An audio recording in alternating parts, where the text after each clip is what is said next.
Today, I'm going to show you how to fix the sold out issue directly inside Shopify step by step. First, log into your Shopify account.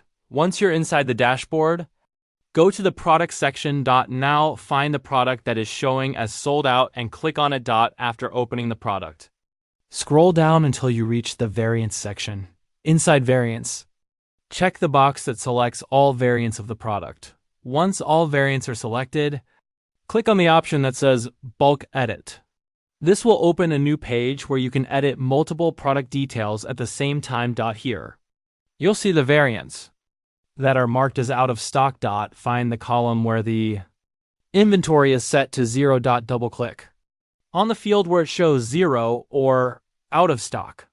You will see the option to edit the stock quantity for that specific location. Now, enter the correct quantity that is actually available. After updating the stock numbers, click Save to apply the changes. Once saved, refresh the product page in your store. And that's it.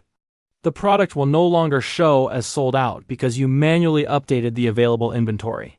If this video was helpful, make sure to like and subscribe for more tutorials like this.